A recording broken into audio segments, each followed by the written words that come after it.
नमस्कार, primes TV देख रहे हैं आप। आपके साथ मैं हूं पूनम। चलिए रुक करते हैं खबरों का। अनुसूचित जाति के लिए आंतरिक आरक्षण शीघ्र लागू करने की मांग। आरपीआई ने सरकार से आंतरिक आरक्षण तत्काल लागू होने तक कोई नियुक्ति नहीं करने की मांग की और ऐसा नहीं होने पर संघर्ष की चेतावनी दी है।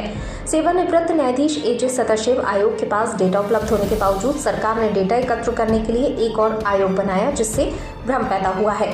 तुमकुर आरपीआई पार्टी के राष्ट्रीय अध्यक्ष और प्रदेश अध्यक्ष ने तुमकुर शहर के प्रेस हाउस में प्रेस वार्ता की। टीएसएस के प्रदेश अध्यक्ष डॉक्टर एन मूर्ति ने कहा, राज्य में अनुसूचित जाति के आरक्षण की मांग को लेकर 30 वर्षों से लगातार संघर्ष किया जा रहा है। सुप्रीम कोर्ट की 7 न्यायाधीशों की संविधान पीठ ने फैसला सुनाया। संबंधित राज्य सरकारों को अनुसूचित जाति के भीतर आरक्षण लागू करने का अधिकार है, लेकिन कर्नाटक सरकार राजनीतिक दबाव में है और इसे लागू नहीं कर रही है।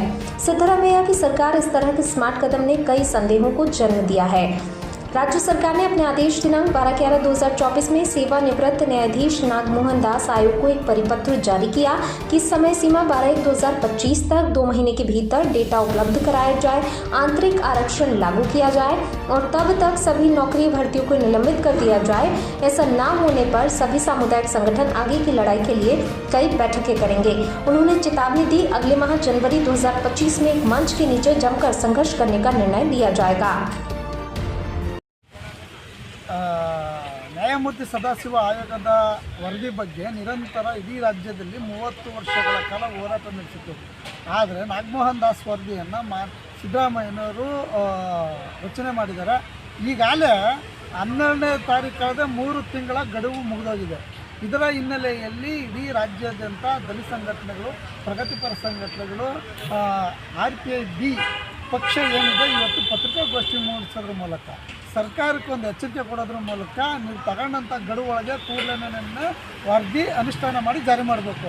ಆಮೇಲೆ ಮತ್ತೊಂದೇನಂತ ಅಂದರೆ, ಕೇಂದ್ರದಲ್ಲಿರ್ತಕ್ಕಂಥ ಕಾಂಗ್ರೆಸ್ಸಿನ ಮುಖಂಡರು ರಾಹುಲ್ ಗಾಂಧಿ ಅವರು, ಖರ್ಗೆ ಅವರು, ಸೋನಿಯಾ ಗಾಂಧಿ ಅವರು ಕೂಡಲೇ ನ್ಯಾಯಮೂರ್ತಿ ಇದು ಒಳ ಮೀಸಲಾತಿ ಇಡೀ ದೇಶಾದ್ಯಂತ ಎಲ್ಲ ರಾಜ್ಯಗಳಲ್ಲೂ ಒಳ ಮೀಸಲಾತಿ ಆಗೋದಕ್ಕೆ ಕೂಡಲೇ ನೀವು ಶಿಫಾರಸನ್ನು ಮಾಡಬೇಕು. ಯಾಕಂದರೆ ಕರ್ನಾಟಕದಲ್ಲಿರ್ತಕ್ಕಂಥ ಮಾನ್ಯ ಸಿದ್ದರಾಮಯ್ಯನವ್ರಿಗೆ ಕೂಡಲೇ ನೀವು ಅವ್ರು ಹೇಳಿದರು, ನಾವು ಕೇಂದ್ರದಲ್ಲಿರ್ತಕ್ಕಂಥ ರಾಷ್ಟ್ರೀಯ ನಾಯಕರನ್ನ ನಾವು ಸಲಹೆ ತಗೊಂಡು ನಾವು ಕೂಡಲೇ ಅದನ್ನು ಸುಪ್ರೀಂ ಕೋರ್ಟ್ ಆದೇಶ ಏನಿದೆ ಅದನ್ನು ಪಾಲನೆ ಮಾಡ್ತೀನಿ ಅಂತ ಹೇಳಿದರು. ಹಾಗಾಗಿ ನೀವು ಖಡಕ್ಕಾಗಿ ಹೇಳ್ಬೇಕು. ಯಾಕಂತಂದರೆ ಇಡೀ ಕೇಂದ್ರದಲ್ಲಿರ್ತಕ್ಕಂಥ ರಾಹುಲ್ ಗಾಂಧಿ, ಸೋನಿಯಾ ಗಾಂಧಿ, ಖರ್ಗೆ ಅವರು ಒಳ ಮೀಸಲಾತಿ ವಿರೋಧವಾಗಿದ್ದಾರೆ ಅಂತ ಇಡೀ ರಾಜ್ಯದ ಮಾದಿಗ ಸಮುದಾಯ, ಅದರಲ್ಲೂ SC ಜನಾಂಗಕ್ಕೆ ಇವರು ಕಾಂಗ್ರೆಸ್ನವ್ರು ವಿರೋಧ ಐತೆ ಎಂಬ ಭಾವನೆ ಇದೆ. ಆ ಭಾವನೆ ಹೋಗ್ಬೇಕಂತಂದರೆ ರಾಹುಲ್ ಗಾಂಧಿ, ಸೋನಿಯಾ ಗಾಂಧಿ, ಖರ್ಗೆ ಅವರು ಧ್ವನಿ ಎತ್ತಬೇಕು. ಯಾಕಂತಂದರೆ ಸಂವಿಧಾನದ ಎಲ್ಲ ಸಂವಿಧಾನದ ಪರವಾಗಿ ಧ್ವನಿ ಎತ್ತಕ್ಕಂಥ ಲೋಕಸಭೆಯಲ್ಲಿ ಸಂವಿಧಾನದ ಪರವಾಗಿ ಮಾತಾಡ್ತೀರಾ, ಸಂವಿಧಾನದ ಆಶಯದ ಪರವಾಗಿದ್ದೀವಿ ಅಂತ ಹೇಳ್ತೀರಾ, ಸಂವಿಧಾನ ಹಕ್ಕುಗಳನ್ನ ನಾವು ಪಾಲನೆ ಮಾಡ್ತೀವಿ ಅಂತ ಹೇಳೋರು ಸುಪ್ರೀಂ ಕೋರ್ಟ್ ಆದೇಶ ಮಾಡಿದ್ರು. ಇಲ್ಲಿವರೆಗಾಗಿನೂ ಒಳ ಮೀಸಲಾತಿ ಬಗ್ಗೆ ನೀವು ಧ್ವನಿ ಎತ್ತಿಲ್ಲ ಅಂತಂದರೆ ನಿಜವಾದ ಸಂವಿಧಾನ ವಿರೋಧಿಗಳು ಅಂತ ಹೇಳಿ ನಾನು ಹೇಳೋದಕ್ಕೆ ಬಯಸ್ತಾ ಇದ್ದೀನಿ.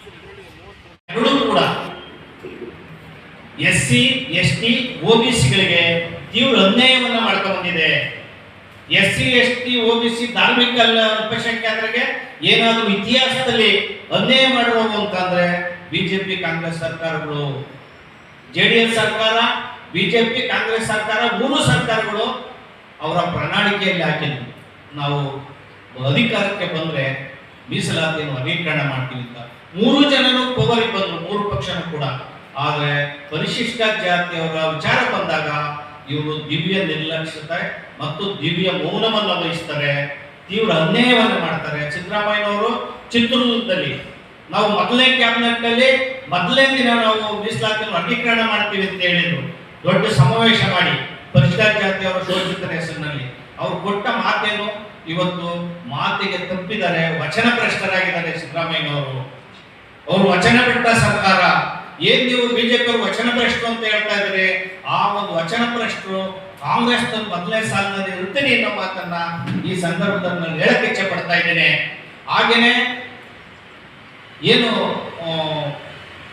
ಮೀಸಲಾತಿಯಿಂದ ಬಂದಂತ ಪರಿಶಿಷ್ಟ ಜಾತಿ, ಪರಿಶಿಷ್ಟ ವರ್ಗಗಳ MLA MP ಬಾಯಿ ತೆಗಿತಾ ಇಲ್ಲ ಮೀಸಲಾತಿ ವರ್ಗೀಕರಣದಲ್ಲಿ. ಸಂವಿಧಾನದ ಹಕ್ಕುಗಳನ್ನ ಕಾಯೋದಕ್ಕೆ, ಸಂವಿಧಾನದ ಹಕ್ಕುಗಳನ್ನ, ಆಶಯಗಳನ್ನ, ಪರಿಕಲ್ಪನೆಯನ್ನು ರಕ್ಷಣೆ ಮಾಡೋದಕ್ಕೆ ನೀವು ದಲಿತ MPA MLAಗಳು ನೀವು ಮೌನ ಆಗಿದ್ದೀರಿ. ಇದು ಸರಿಯಾದ ಕ್ರಮ ಅಲ್ಲ ಅಂತ ನಾನು ಈ ಸಂದರ್ಭದಲ್ಲಿ ನಿಮ್ಗೆ ಹೇಳೋದ್ರ ಮೂಲಕ ಈ ಸರ್ಕಾರಕ್ಕೆ ತಕ್ಕ ಶಾಸ್ತಿಯನ್ನು, ಬುದ್ಧಿಯನ್ನು ನಾವು ಕಲಿಸ್ತೇವೆ ಅನ್ನೋ ಮಾತನ್ನ ಹೇಳಿ ಈ ಹೋರಾಟ ಜನವರಿನಲ್ಲಿ ಭಾರಿ ಉಗ್ರ ರೀತಿಯಲ್ಲಿ ನಡೀತದೆ. ಈಗಾಗಲೇ ಹುಬ್ಳಿ ಸಮಾವೇಶದಲ್ಲಿ 8 ಜನ ದಲಿತರು ಪ್ರಾಣವನ್ನು ಕಳ್ಕೊಂಡ್ರು. ಮೀಸಲಾತಿ ವರ್ಗೀಕರಣದಲ್ಲಿ ಜೀವನ ಬದುಕನ್ನೇ ಕಳ್ಕೊಂಡಿದ್ದಾರೆ ಹೋರಾಟ ಮಾಡಿ. ನಿರಂತರವಾಗಿ ಹೋರಾಟ ನಡೀತಾ ಇದೆ. ಇವರು ಕಿವಿಡರಾಗಿದ್ದಾರೆ, ಕಣ್ಣಿದ್ರು ಕೂಡರಾಗಿದ್ದಾರೆ, ನಿರ್ಲಕ್ಷ್ಯತೆಯನ್ನ ತಾಳ್ತಾರೆ. ಈ ಸಮಾಜದಲ್ಲಿ ಕೂಲಿ ಕಾರ್ಮಿಕರ ಪರವಾಗಿ, ದಲಿತರ ಪರವಾಗಿ, ಶೋಷಿತರ ಪರವಾಗಿ ಸರ್ಕಾರ ನಿಲ್ದೇ ಇರುವಂಥದ್ದು ದುರದೃಷ್ಟಕರ.